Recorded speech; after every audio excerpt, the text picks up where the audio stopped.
Welcome to SchiZophia. I'm Calm, a fractured mind exploring philosophy, science, mythology, mysticism, psychology, and consciousness. Let's begin.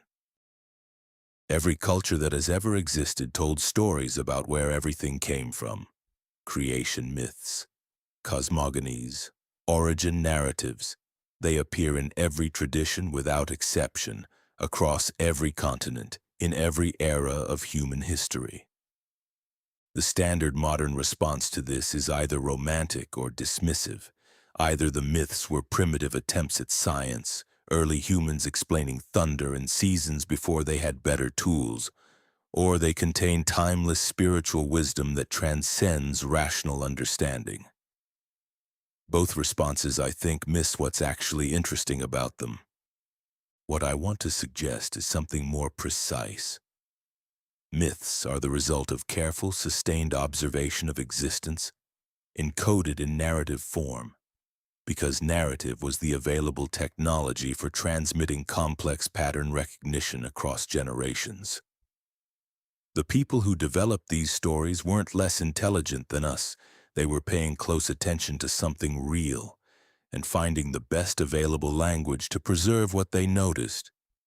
That means myths deserve philosophical attention. Not credulous acceptance, not condescending dismissal, but the same honest scrutiny we'd give any serious attempt to describe the structure of reality. Some of what they encoded was wrong. Some of it was genuinely right in ways that only become visible when you know what to look for. This video is about what they got right. Specifically when what certain ancient traditions observed about chaos, transformation, and the strange self-referential structure of existence itself. The word chaos has a problem. We've inherited it as a synonym for disorder, randomness, confusion, things falling apart. When someone says it was total chaos, they mean nothing was working, nothing was coherent, everything was noise. That's not what the Greeks meant. And the difference matters philosophically. In Hesiod's Theogony, the oldest systematic Greek account of cosmic origins, chaos is the first thing that exists. Before the gods, before the earth, before anything we'd recognize as structure. But the Greek word chaos comes from a root meaning gap or void, a yawning openness, not a turbulent mess. It's closer to pure space, pure potential, the condition that makes anything possible precisely because it isn't yet anything in particular. This is a precise philosophical observation, not a poetic guess. Hesiod was noticing something real. Before any specific structure exists, there has to be something that isn't yet structured. A substrate of pure possibility from which structure can emerge. Not nothing, because nothing can't produce anything. But not something specific either, because something specific would already be a particular structure rather than the ground for all structures. This distinction between nothing and undifferentiated potential is genuinely important and genuinely difficult. Modern physics runs into the same problem when it tries to describe what preceded the Big Bang, or what the quantum vacuum actually is. The quantum vacuum isn't empty space.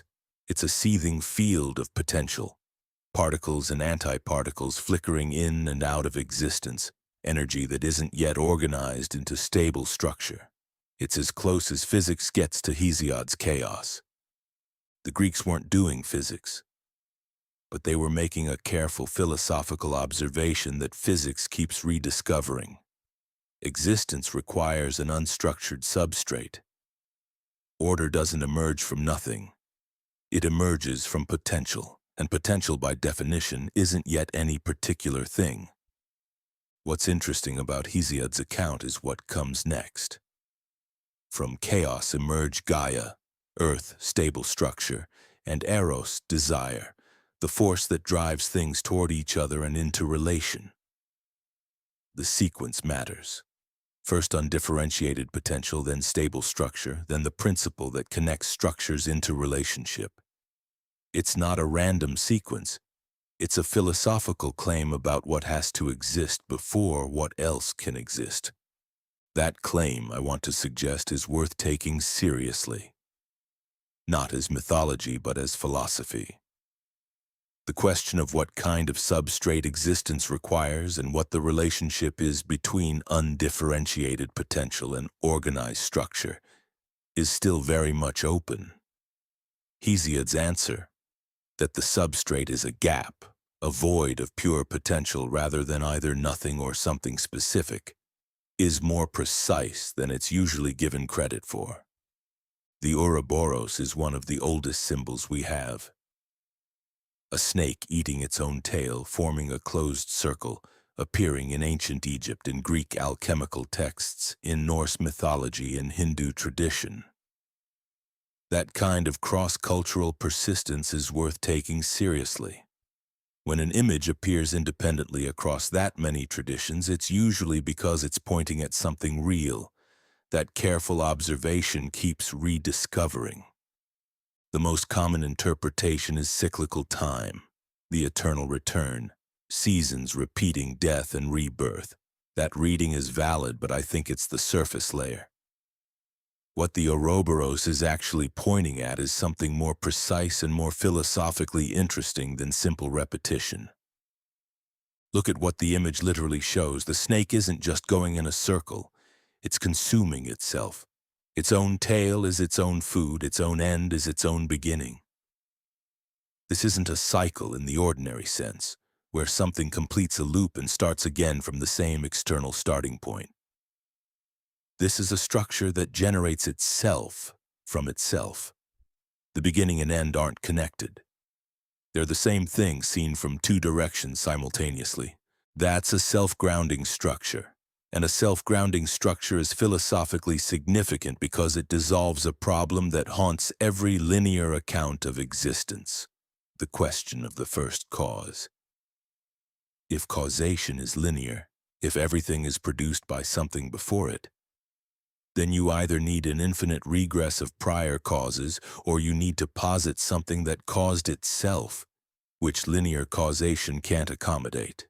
The ouroboros offers a third option.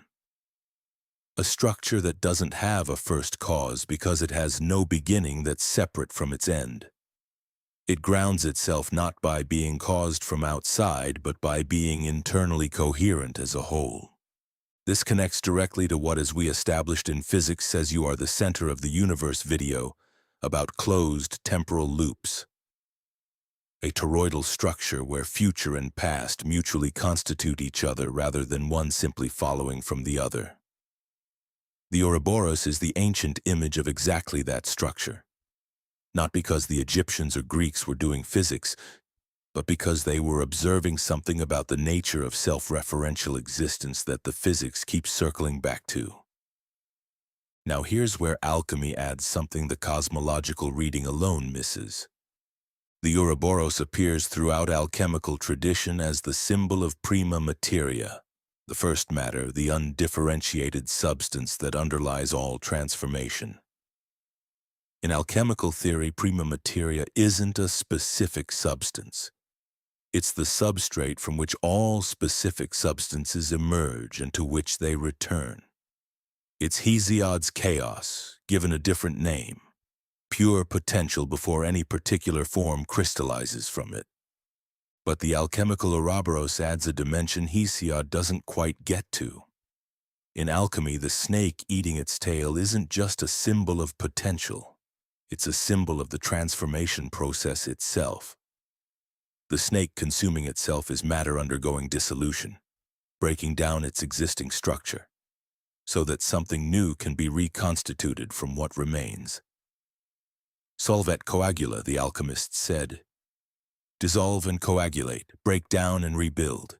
The philosophical insight here is that dissolution and reconstitution aren't opposites or sequential stages. They're a single, continuous process. The snake isn't first dissolving and then reconstituting. It's doing both simultaneously, its consumption of its own tail being the very act that maintains its form. Transformation isn't a journey from one stable state to another stable state with chaos in between. Transformation is the continuous process of a structure maintaining itself through its own dissolution. That's a genuinely interesting claim about the nature of change. Most frameworks treat stability and transformation as opposites. A thing is either stable or it's changing. The alchemical ouroboros suggests they're not opposites at all. A living system maintains its coherence precisely through continuous transformation, not despite change, but through it. Stop the transformation and the coherence collapses. The stability is the transformation. This maps onto something we know from biology. A living organism isn't a static object persisting through time. It's a process, continuously breaking down and rebuilding its own components, maintaining its organizational pattern through constant material flux. Your body replaces most of its cells over the course of years. What persists isn't the matter but the pattern. And the pattern persists only because the dissolution and reconstitution never stop. The alchemists were observing this at a philosophical level centuries before cell biology existed to describe it mechanistically. And they encoded what they observed in the image of the snake eating its tail. Dissolution and reconstitution as a single self-maintaining loop. The ouroboros is one instance of something much wider. Across virtually every culture that has left mythological record, the snake appears as a symbol of chaotic force. Not evil exactly, not disorder exactly, but something older and more ambiguous than either of those categories captures. Worth asking why. Why this particular animal across traditions with no contact with each other carrying such consistent symbolic weight? The honest answer is probably simpler than we might expect. Snakes are genuinely strange creatures. They move without limbs. Pure sinuous motion, no obvious mechanism, just fluid displacement through space. They live at ground level below the human eye line, in the substrate beneath the organized world of upright creatures. They shed their skin completely and emerge unchanged. The same animal, visibly renewed. The old form left behind like an empty container. And they are dangerous in a way that bypasses the usual animal threat. No claws, no size, just sudden lethality from something that seemed inert. Each of these qualities maps onto something philosophically significant. The limbless movement suggests force without obvious cause. The way the substrate of existence operates, generating structure without itself being structured. The ground dwelling suggests the layer beneath order. The chaos substrate we discussed in the snake archetype section, present beneath every organized system but rarely directly visible. The skin shedding suggests transformation that preserves identity through dissolution, exactly what the alchemical ouroboros encodes. And the hidden danger suggests that the chaotic substrate isn't safe or domesticated. It's the ground of existence, which means it's also the ground of dissolution. The snake archetype, in other words, is a coherent philosophical observation encoded in animal symbolism. Not arbitrary, not merely frightening. A careful encoding of what the substrate of existence actually behaves like, using the most available and vivid natural example of those properties. Apophis in Egyptian mythology is one of the clearest expressions of this. The great serpent that Ra's solar bark must navigate past every night. Not a god with motivations and history, but a force, a principle, the permanent threat of dissolution that the organized cosmos must continuously survive. The battle isn't won once. It repeats every night because the tension between coherence and dissolution isn't a problem to be solved, but a permanent structural condition. Order doesn't defeat chaos. It maintains itself against chaos continuously as an ongoing process rather than an achieved state. That's actually a more sophisticated philosophical position than the triumphalist narratives where good permanently defeats evil. The Egyptians were observing something real. Coherent structures don't eliminate the substrate from which they emerged. They maintain themselves in dynamic tension with it. The chaos is always there, always pressing, and the coherence is always the active process of not dissolving back into it. This connects to what the alchemists understood about the ouroboros, dissolution and reconstitution as a single continuous process. The snake archetype across cultures is encoding the same observation from different angles. Chaos isn't the enemy of existence. It's the substrate existence continuously emerges from and returns to. The snake at the ground level, shedding its skin, moving without visible cause, threatening dissolution. It's the most vivid natural image available for that substrate, which is why it keeps appearing independently wherever careful observers are paying attention to the structure of existence. What mythology understood and what more rationalist frameworks sometimes lose is that this substrate can't be eliminated or transcended. It can only be held in the right relationship.